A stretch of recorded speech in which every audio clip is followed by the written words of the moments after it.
கோவை மாவட்டம் சிங்காநல்லூரில் தீ விபத்து ஏற்பட்ட வீட்டில் இருந்த சிலிண்டர் வெடித்துச் சிதறும் காட்சி வெளியாகியுள்ளது. இதுகுறித்த மேலும் விவரங்களை செய்தியாளர் நேசராஜ் வழங்க கேட்கலாம். நேசராஜ், வணக்கம். விவரங்களை சொல்லுங்க. வணக்கம். கோவை சிங்காநல்லூர் அருகே உள்ள நீலிகோணாம்பாளையம் பகுதியைச் சேர்ந்த மாணிக்கராஜ். இவர் கோவை விமான நிலையத்தில் பணிபுரிந்து வருகிறார்.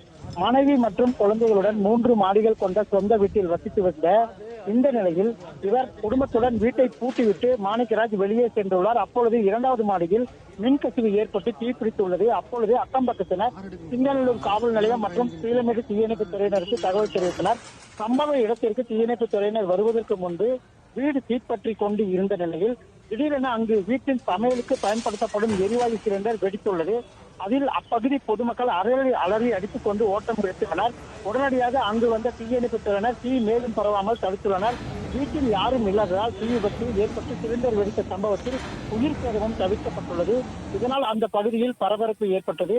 மேலும் மின்கசிவு காரணமாக தீ விபத்து ஏற்பட்டதா அல்லது வேறு ஏதேனும் காரணமா என காவல்துறையினர் வழக்கு பதிவு செய்து விசாரணை செய்து வருகின்றனர். பிளே ஸ்டோர் மற்றும் ஆப் ஸ்டோரில் இருந்து பாலிமர் செயலியை QR கோடு மூலம் பதிவிறக்கம் செய்யுங்கள். செய்திகளை உடனுக்குடன் பெறுங்கள்.